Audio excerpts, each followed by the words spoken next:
आज आपण भारतीय संविधानाच्या पारायणामधल्या सलग 172व्या पुष्पात दिनांक आज 27 जानेवारी 2022 रोजी अनुच्छेद 318 आणि 319 यावर विवेचन करणार आहोत. आतापर्यंत आपण बघितलं की लोकसेवा आयोग, केंद्रीय लोकसेवा आयोग आणि राज्य लोकसेवा आयोग याची जडणघडण, यांची तरतूद, याबद्दलच्या अटी शर्ती, कोणी काय करावं, राज्याने काय करावं, केंद्राने काय करावं, केंद्राला विनंती केल्यावर राज्याकडून राज्याच्या सेवांमध्ये भरती करण्याची तरतूद, त्याचप्रमाणे 2 राज्य मिळून एखादा संयुक्त लोकसेवा आयोग निर्माण करता येतो, या बाबतीच्या सगळ्या तरतुदी आपण बघितल्या. जशी जशी प्रोग्रेस डेमोक्रेसी त्या स्ट्रक्चर मध्ये होत राहिली तसे प्रत्येक राज्याचे, आज जवळपास भारतामध्ये असं कुठलंही राज्य नाही की ज्याचा आपल्याकडे लोकसेवा आयोग नाही. केंद्रीय लोकसेवा आयोग आहेतच, शिवाय ज्या केंद्रशासित आणि संघ क्षेत्र ज्याला आपण म्हणतो असे प्रांत आहे, त्या प्रांतामध्येही त्यांचा लोकसेवा आयोग हा निर्धारित केला जाऊ शकतो.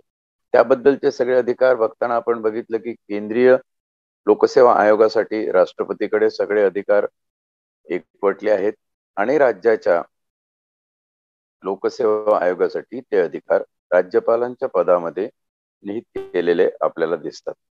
आता आपण आयोगाचा सदस्य आणि कर्मचारी वर्ग यांच्या सेवा शर्तीबाबत विनियम करण्याचा अधिकार, यांच्या ज्या सेवा शर्ती आहेत, किती दिवस ते पदावर राहावे हे आपण बघितलं.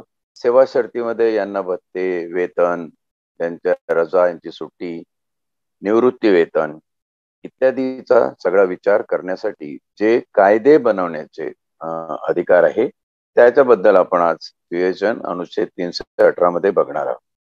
318 चा मथळा असा आहे की आयोगाचा सदस्य आणि कर्मचारी वर्ग यांच्या सेवा शर्तीबाबत विनियम करण्याचा अधिकार संघ आयोगाच्या किंवा संयुक्त आयोगाच्या बाबतीत राष्ट्रपतीला आणि राज्य आयोगाच्या बाबतीत राज्याच्या राज्यपालाला विनियमांद्वारे नंबर 1 आयोगाच्या सदस्याची संख्या आणि त्यांच्या सेवा शर्ती निर्धारित करता येतील आणि आयोगाच्या कर्मचारी वर्गाच्या सदस्यांची संख्या आणि त्यांच्या सेवा शर्ती याबाबत तरतूद करता येईल.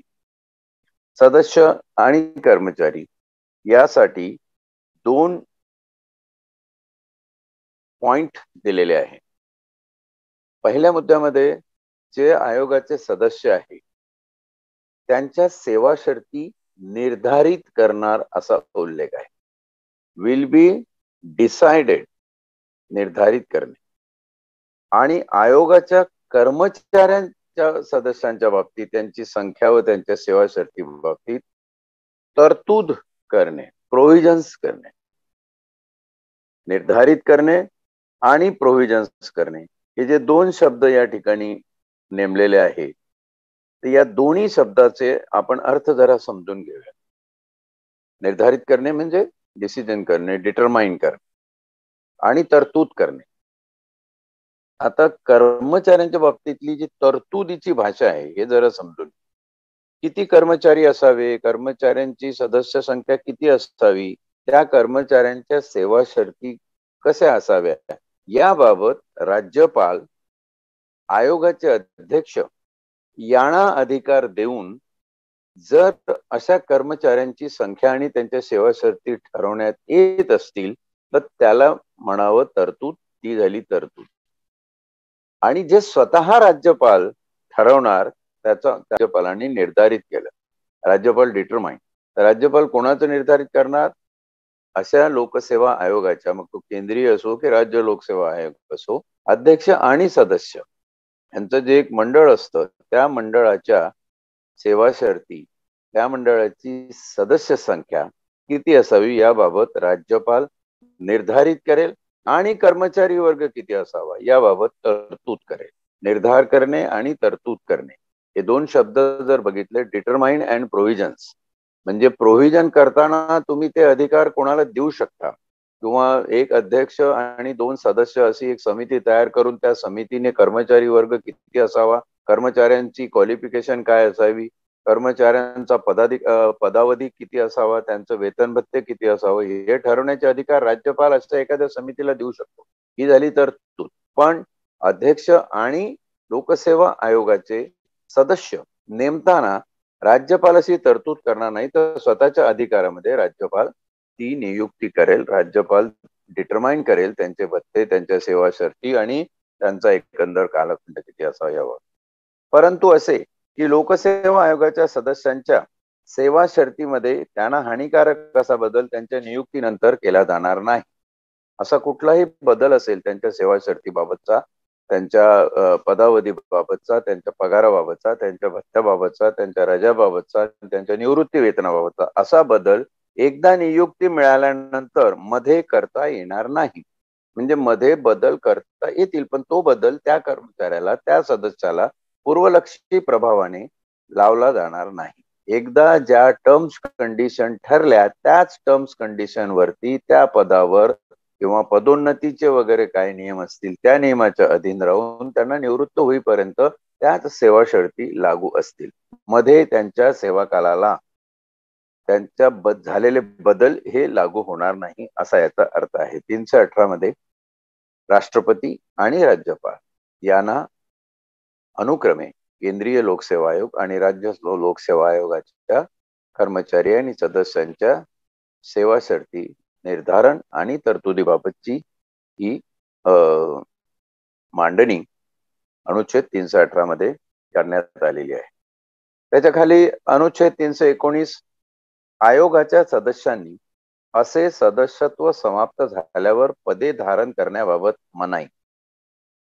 इथे घटनेनी मनाई हा शब्द स्पष्टपणे वापरलेला आहे की आयोगाचे एकदा सदस्य तुम्ही राहिले की अशा सदस्यांची सेवा समाप्त झाली आणि ते निवृत्त झाले, विहित वयोमानानुसार असेल किंवा त्यांच्यावर निलंबनासारखी काही कारवाई झाली असेल किंवा त्यांना ऑफिस मधून काढून टाकण्यात आलं असेल, बरखास्ती असेल त्यांच्या सेवेची, अशा सदस्यांना, आयोगाच्या सदस्यांना त्यांची सेवा कसल्याही प्रकारे समाप्त हो, एकदा सेवा समाप्त झाल्यानंतर पद धारण करण्याची मनाई आहे. ते कुठली पद धारण करण्याची मनाई आहे किंवा कुठले पद ते धारण करू शकतात त्याबाबतचं विवेचन आपण खाली बघूया. पद धारण करणे समाप्त झाल्यावर, आयोगाच्या सदस्याचं पद धारण करणे समाप्त झाल्यावर, नंबर 1 त्याचे 4 अटी आहेत. क्रमांक 1, संघ लोकसेवा आयोगाचा अध्यक्ष हा त्यानंतर, म्हणजे पद धारण करणे समाप्त झाल्यानंतर, त्यानंतर भारत सरकारच्या नियंत्रणाखाली किंवा एखाद्या राज्य शासनाच्या नियंत्रणाखाली नोकरी करण्यास पात्र असणार नाही. त्यांना कुठलीही शासकीय नोकरी साठी अपात्र समजलं जाईल. ते एकदा आयोगाचे अध्यक्ष राहिले की त्यांना दुसरी कुठेही नोकरी करता येणार नाही. हे का असली पाहिजे अशी अट? कारण त्यांना संपूर्ण ऍडमिनिस्ट्रेशन मध्ये जे अधिकारी निर्धारित केलेले आहे ते अधिकारी त्यांच्या हाताखाली परीक्षेतून पास होऊन त्यांना त्या ठिकाणी पदावर कायम करण्यात आलेला आहे. आणि म्हणून ते लोक अशा अध्यक्षाच्या किंवा सदस्याच्या ऑब्लिगेशन मध्ये असू शकतील. आणि म्हणून लोकसेवा आयोगाचे अध्यक्ष ते केंद्रीय असो की राज्य शासनाचे असो, कुठल्याही शासकीय नोकरीत, मग केंद्रीय असो की राज्य सरकारची नोकरी असो, अशा शासकीय नोकरीत अपात्र समजले जातील. नंबर 2, राज्य लोकसेवा आयोगाचा अध्यक्ष, इथे वरती संघ लोकसेवकाच्या अध्यक्षाबद्दलची तरतूद आहे. नंबर 2 मध्ये राज्य लोकसेवा आयोगाचा अध्यक्ष हा संघ लोकसेवा आयोगाचा अध्यक्ष किंवा अन्य कोणताही सदस्य म्हणून अथवा अन्य कोणत्याही राज्य लोकसेवा आयोगाचा अध्यक्ष म्हणून नियुक्त होण्यास पात्र असेल, पण भारत सरकारच्या किंवा एखाद्या राज्य शासनाच्या नियंत्रणाखाली असलेल्या अन्य कोणत्याही नोकरीस पात्र असणार नाही. राज्य लोकसेवा आयोगाचा अध्यक्ष हा इतर राज्यामध्ये जर अशा आयोगाचा अध्यक्ष, लोकसेवा आयोगाचा अध्यक्ष म्हणून नियुक्त केला गेला तर तो तसा नियुक्त केला जाऊ शकतो, किंवा केंद्रीय लोकसेवा आयोगामध्ये सदस्य किंवा अध्यक्ष होऊ शकतो, परंतु तो शासनाच्या नोकरीमध्ये येऊ शकत नाही, शासनाच्या सेवेमध्ये येऊ शकत नाही. ही राज्य लोकसेवा आयोगाच्या अध्यक्षाला दिलेली सूट आहे. म्हणजे हे जे पहिलं वाक्य आहे वरचं, की कुठल्याही ठिकाणी त्यांना शासकीय नोकरी करता येणार नाही, त्याला हा क्रमांक 2 चा मुद्दा अपवाद आहे, की राज्य लोकसेवा आयोगाचा अध्यक्ष हा केंद्रीय लोकसेवा आयोगाचा अध्यक्ष, केंद्रीय लोकसेवा आयोगाचा सदस्य किंवा इतर कुठल्याही राज्याच्या लोकसेवा आयोगाचा अध्यक्ष होऊ शकतो. क्रमांक 3, संघ लोकसेवा आयोगाच्या अध्यक्ष व्यतिरिक्त अन्य सदस्य हा संघ लोकसेवा आयोगाचा अध्यक्ष म्हणून किंवा राज्य लोकसेवा आयोगाचा अध्यक्ष म्हणून नियुक्त होण्यास पात्र असेल, पण भारत सरकारच्या किंवा एखाद्या राज्य शासनाच्या नियंत्रणाखाली असलेल्या अन्य कोणत्याही नोकरीस पात्र असणार नाही. संघ लोकसेवा आयोगाच्या अध्यक्षा व्यतिरिक्त अन्य सदस्य, वरच्या 2 पॉइंट मध्ये अध्यक्ष, खालच्या 2 पॉइंट मध्ये सदस्य. पहिल्यांदा संघ लोकसेवा आयोगाचे सदस्य हे अध्यक्ष होऊ शकतात किंवा दुसऱ्या एखाद्या राज्य लोकसेवा आयोगाचे अध्यक्ष होऊ शकतात, परंतु शासनाच्या सेवेत इतर कुठल्याही सेवेमध्ये ते येऊ शकत नाही. इथे प्रश्न असा एक उभा राहतो की लोकसेवा आयोगाचा सदस्य होणं, अध्यक्ष होणं ही शासकीय सेवा नाही का? ही शासकीय सेवाच आहे, पण इतर शासकीय सेवा या ठिकाणी सेग्रिगेट करून दिलेल्या आहे, वेगळ्या करून दिलेल्या आहे. ते वेगळेपणासाठीची जी तरतूद आहे ती अनुच्छेद 319 मध्ये नमूद केलेली आहे. For the sake of clarity, स्पष्टता असावी, पारदर्शकता व्हावी, त्यासाठी हे क्लिअर केलेलं आहे की ती ही शासनाचीच नोकरी आहे, पण ती करण्यास मुभा आहे, परंतु इतर शासकीय नोकऱ्यांमध्ये ते जाऊ शकत नाही. त्याचं कारण ते स्वतः पदावर नेमणारे अधिकारी असतात, त्यांच्या हातामध्ये पदोन्नती किंवा बाकीच्या सगळ्या गोष्टी अशा असतात. असे अधिकारी जर परत शासकीय सेवेमध्ये असले आणि उच्चाधिकारी म्हणून प्रस्थापित झाले असले तर ते अधिकारी त्यांच्या इन्फ्लुएन्स मध्ये असतील किंवा काहीतरी ऑब्लिगेशन थ्रो करण्यासाठी म्हणून एक प्रकारची नेपोटिझम होऊ शकतं किंवा एक प्रकारची कोंडाळ त्यांचं एक सिंडिकेट तयार होऊ शकतं. त्यासाठी हे अवॉइड करण्यासाठी ही तरतूद केलेली आहे की शासकीय नोकरीमध्ये नाही, तुम्ही एकदा परीक्षकाच्या किंवा एक लोकसेवा आयोगाचे सदस्य अध्यक्ष त्या परिसीमेत आला तर तिथं तुम्हाला मुभा आहे. म्हणजे राज्य लोकसेवा आयोगाचा केंद्रीय लोकसेवा आयोगामध्ये जाऊ शकतो, केंद्रीय लोकसेवा आयोगाचा सदस्य असेल तो राज्याचा लोकसेवा आयोगाचा अध्यक्ष होऊ शकतो, त्याबाबतची ही तरतूद आहे. चौथ्या मुद्द्यामध्ये असं दिलंय, राज्य लोकसेवा आयोगाच्या अध्यक्षा व्यतिरिक्त अन्य सदस्य हा संघ लोकसेवा आयोगाचा अध्यक्ष किंवा अन्य कोणताही सदस्य म्हणून अथवा त्या किंवा अन्य कोणत्याही राज्य लोकसेवा आयोगाचा अध्यक्ष म्हणून नियुक्त होण्यास पात्र असेल, पण भारत सरकारच्या नियंत्रणाखाली असलेल्या किंवा एखाद्या राज्य शासनाच्या नियंत्रणाखाली असलेल्या अन्य कोणत्याही नोकरीस तो पात्र असणार नाही. हे 4 मुद्दे आपण वरती बघितले. या 4 मुद्द्यांमध्ये पहिल्या मुद्द्यामध्ये संघ लोकसेवा आयोगाचा अध्यक्षाबाबतची तरतूद आहे. दुसऱ्या मुद्द्यामध्ये संघ लोकसेवा आयोगाच्या अध्यक्ष व्यतिरिक्त इतर सदस्याबद्दलची तरतूद आहे. तिसऱ्या मुद्द्यामध्ये लोकसेवा आयोगाच्या अध्यक्षा व्यतिरिक्त इतर सदस्यांची तरतूद आहे आणि एका मुद्द्यामध्ये राज्य लोकसेवा आयोगाच्या अध्यक्षाबाबतची तरतूद आहे.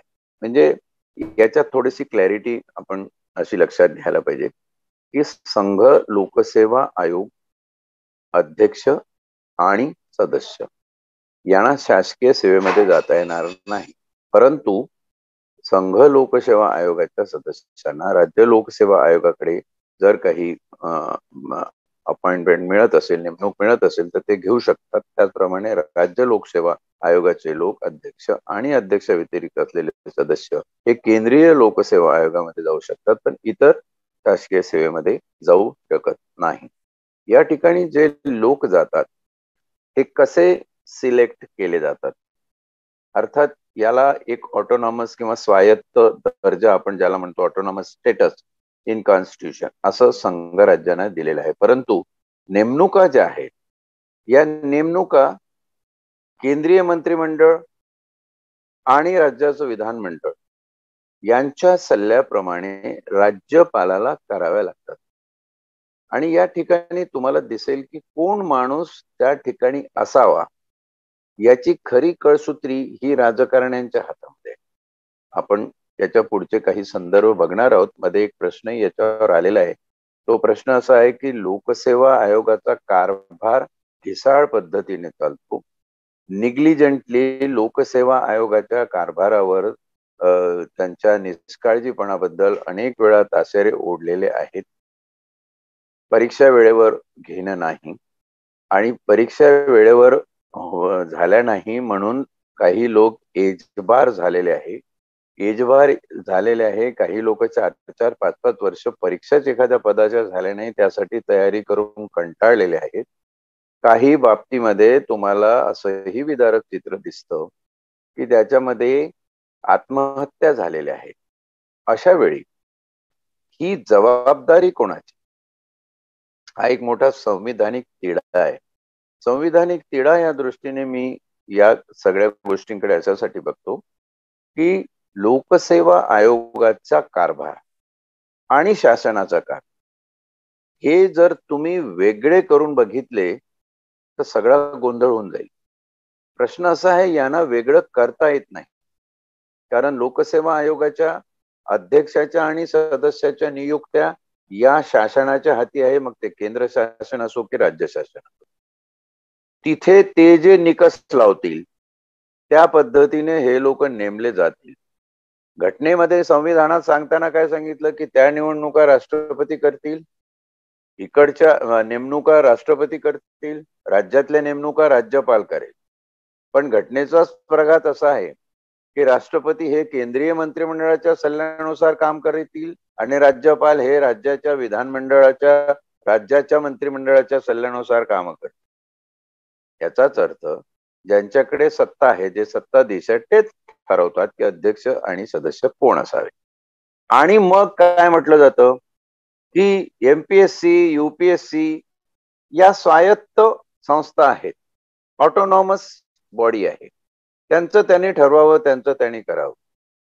म्हणजे समावेशक जबाबदारी ची जी संकल्पना आहे ती संकल्पना संविधानाने हवी तेवढी स्पष्ट केलेली नाही की त्यांच्या कार्यासाठी किंवा त्यांच्या निष्काळजीपणासाठी कोणाला कसं जबाबदार धरण्यात. आपण पुढचे जे अनुच्छेद बघणार आहोत ते अनुच्छेद लोकसेवा आयोगाची कार्य. लोकसेवा आयोगाच्या कार्यामध्ये त्यांच्या कार्याचा विस्तार, लोकसेवा आयोगाचा खर्च, लोकसेवा आयोगाचे अहवाल हे विधानमंडळासमोर ठेवलेले तुम्हाला आपल्याला बघायचे आहेत. आणि हे सगळं असताना मग जी काही अनागोंदी समाजामध्ये नोकऱ्यांबाबत, शासकीय नोकऱ्यांबाबत माजलेली दिसते, त्या अनागोंदीला जबाबदार कोण? उदाहरणार्थ एखाद्याने जर आत्महत्या केली तर त्याला जबाबदार कोण? हे कोण ठरवणार? शासन म्हणणार ती स्वायत्त संस्था आहे. लोकसेवा आयोग म्हणणार आमच्या नियमामध्ये या अडचणी आहे, आम्हाला पुरेशी सदस्य संख्या दिलेली नाहीये, आमच्याकडे पुरेसं बजेट अवेलेबल नाहीये, आमच्यापाशी अध्यक्षाची नेमणूकच वर्षानुवर्षे होत नाही असाही कालखंड आहे. मग अशा वेळी जबाबदारी कोणाची? तर सर्वतोपरी जी राज्यपालांची कर्तव्ये आणि ज्याला प्रमुख कार्यकारी पदाधिकारी राज्याचा म्हटलेला आहे, त्यानंतर येतो मुख्यमंत्री, chief executive officer, CEO of state, किंवा केंद्रामध्ये पंतप्रधान असतील, राष्ट्रपती असतील, मंत्रिमंडळ असेल, यांची जबाबदारी काय? हे एकमेकाच्या अंगावर टोलवाटोलवी करण्याचं जे काही एक नाट्यमय स्वरूप सगळ्या राजकीय क्षेत्रामध्ये आपल्याला बघायला मिळतं. आजकाल तर सुळसुळाटच आहे या गोष्टीचा. कोणीतरी एक उपटसंभ्या येतो, कुठला तरी माजी आमदार आहे, माजी खासदार आहे का माजी मंत्री आहे करून टॅव टॅव करायला लागतो टीव्हीवर आणि काहीतरी आजकळीत विचकळीत असंस्कृत प्रकारचं भाष्य करतो. ते कुठल्याही परिस्थितीमध्ये त्याचं भाष्याची आवश्यकता नसते, त्याची गरजही नसते, पण फक्त तो चिथावणीखोर भाष्य जे एकदम खालच्या दर्जाचं आहे, शब्दांचे वापर असंस्कृत असे शब्द वापरले जातात आणि ते टीव्हीवर दाखवलं जातं. आम्ही कसे निस्पृह, आम्ही कसे शहाणे आणि दुसरे कसे लुच्चे, तसे दुसरे हे दाखवणार, त्याच्या लगेच प्रतिक्रिया येतात. पत्रकार बंधू नुसतं वाटच पाहत बसलेले असतात.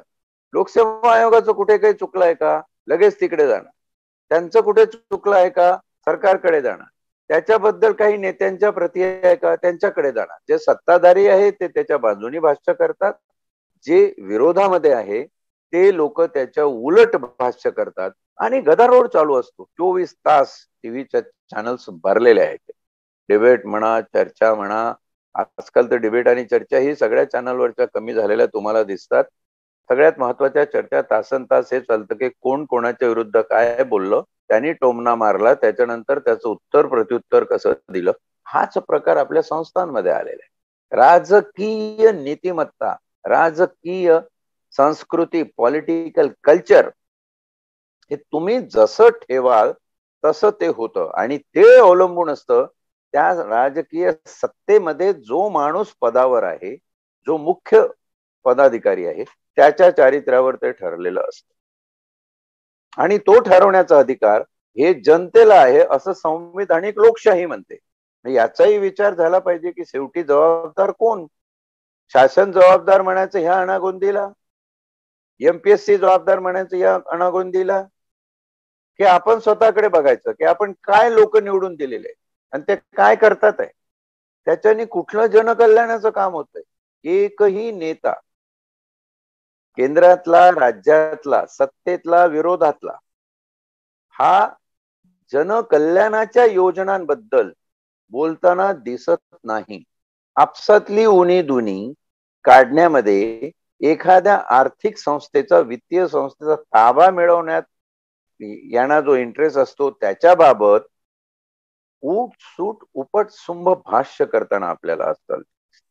आणि म्हणून परत तो प्रश्न अधोरेखित, वारंवार हा प्रश्न अधोरेखित. संविधान हे कुचकामी ठरणारच जर संविधानिक नीतिमत्ता, कॉन्स्टिट्यूशनल मॉरॅलिटी तुमच्यात जिवंत नसेल. एक कॉन्स्टिट्यूशन लिहिलेली सगळे इमॉरल कामं करत. लोकसेवा आयोगाचा कारभार का निटोपाट होत नाही, का ठरल्याप्रमाणे दरवर्षी एका ठराविक तारखेला त्याच्यात जागा निघत नाही आणि त्या जागा निघाल्या आजपर्यंत असे 10 निर्णय आहे शासनाचे, 10हून अधिकच असतील.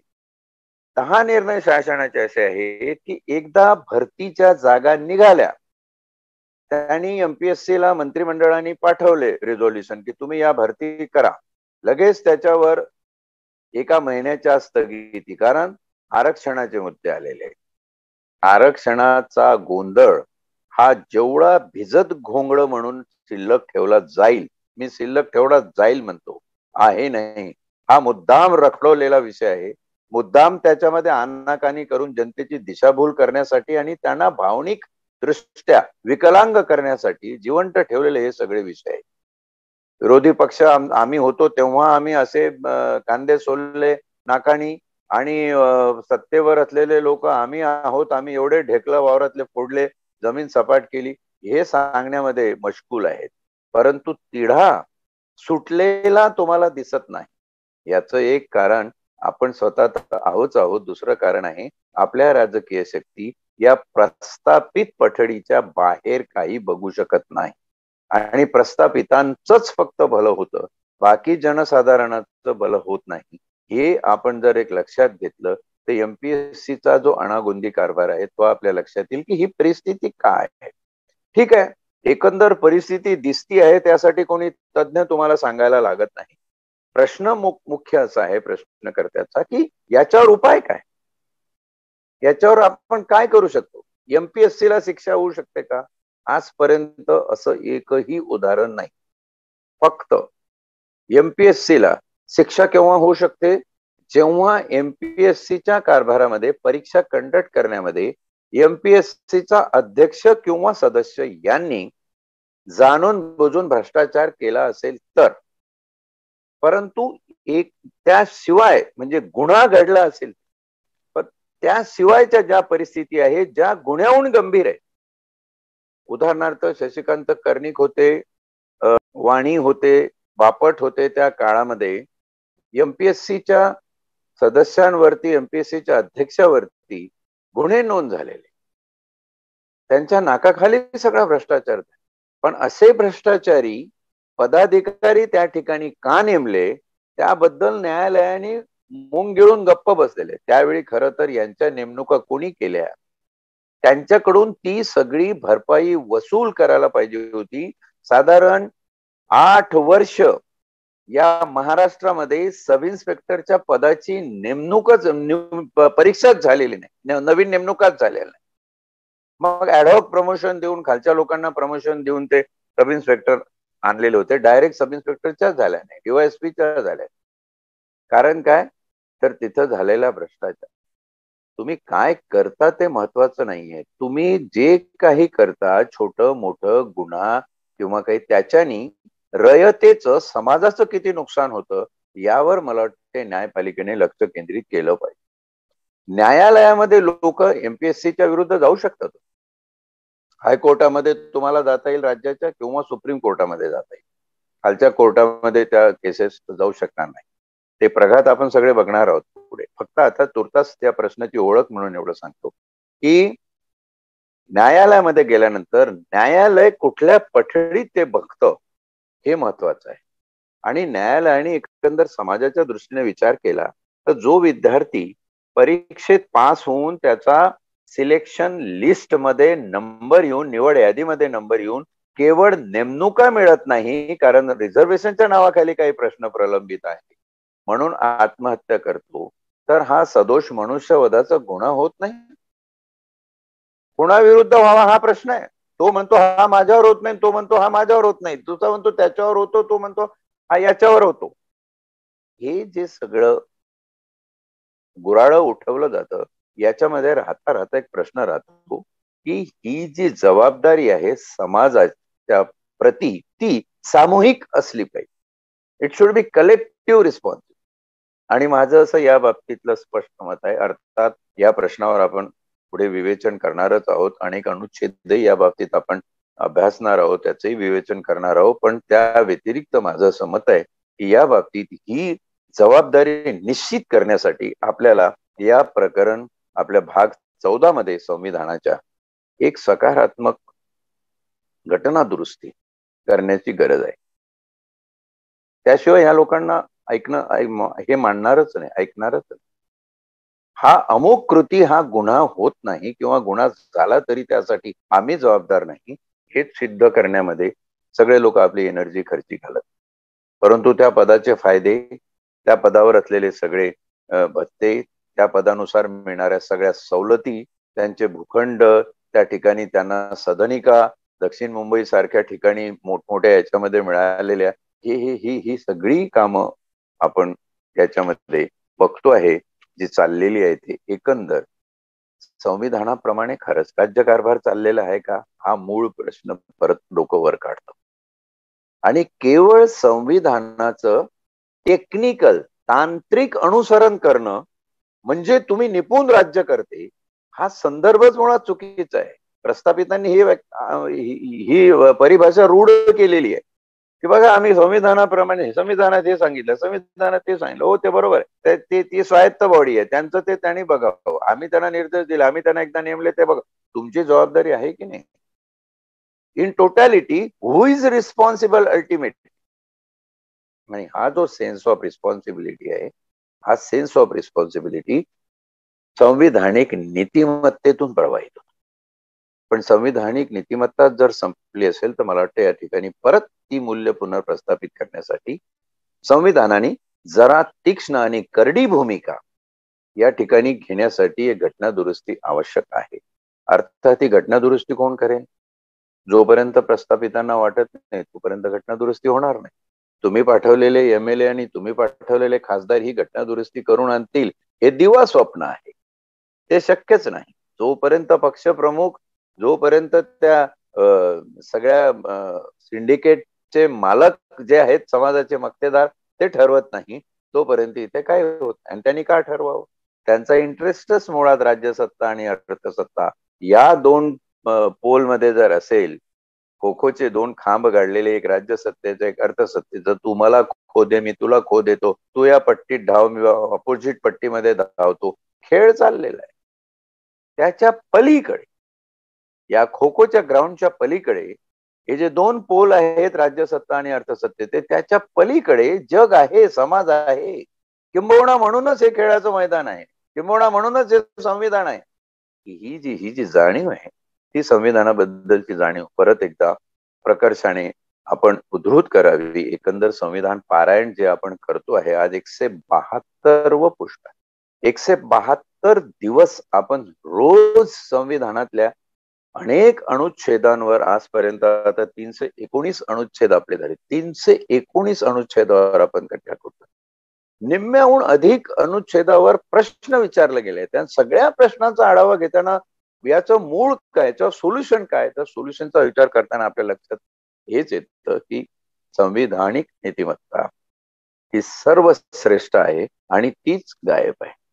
तिला कशी पुनर्प्रस्थापित करता येईल हा एक प्रश्न आहे. मला वाटतं प्रत्येकाने जेव्हा संविधान साक्षर होईल, प्रत्येक व्यक्ती जो कमीत कमी मतदान करायला जातो असा व्यक्ती जेव्हा संविधान साक्षर होईल, संविधानातल्या तरतुदी त्याला समजतील, संविधान कुठे आणि कसं संपवलं गेलेलं आहे हे त्याला समजेल, तरच या संविधानामधून काही दुसरं निर्माण त्याला करता येईल. इथं रचनात्मक बदल घडवून आणता येतील आणि ते रचनात्मक बदल झाल्याशिवाय व्यवस्था सुधारणार नाही. कारण व्यवस्था ही संविधानातून निर्माण, संविधानातून निर्माण झालेली व्यवस्था संविधानाच्याच विरुद्ध जर काम करत असेल तर त्या ठिकाणी फार मोठा आमूलाग्र बदल, क्रांतिकारक बदल घडवून आणण्याची नितांत गरज आहे. ती आजच्या समाजाला, आजच्या युवकांना समजून घेतली पाहिजे. कारण येणाऱ्या तुमच्या काळ, तुमच्या पिढ्या याच्यानी अतिशय ऍडव्हर्सली प्रभावित होणार आहे. खूप जास्त प्रमाणात दुष्परिणाम तुम्हाला या सगळ्या गोष्टीचे भोगावे लागणार आहेत. आणि त्याला पायबंद घालायचं असेल तर सगळ्यात महत्वाची पहिली पायरी संविधान साक्षर तुम्ही झाला पाहिजे. संविधान पारायणाचा हा एकमात्र प्रमुख उद्देश घेऊन रोज तुमच्या समोर आम्ही येतो. तुमचे प्रश्न जे आहे त्याचा स्वीकार करतो, त्याचं स्वागत करतो आणि त्याचं उत्तर देण्याचा प्रयत्न करतो. आम्ही दिलेली उत्तर परफेक्ट असतीलच असं नाही, यावर तुम्हीही विचार करा. प्रश्नावर एखादा प्रतिप्रश्न, उत्तरातून एखादा प्रतिप्रश्न निर्माण होत असेल, तोही विचारण्यास कचरू नका. निश्चितपणे आपण सगळ्यांनी एकत्र येऊन पुढचा मार्ग हा अधिक जास्त लोकशाही जन्य, लोकशाही प्रचूर होईल. Progressive democracy and not a regressive nationalism, अशा प्रकारचं एक विरोध आपण आपल्या मनामध्ये ठेवून या संविधान पारायणाचं पुष्प संपवण्याची आपल्याला परवानगी मागतो आणि इथेच थांबतो. नमस्कार.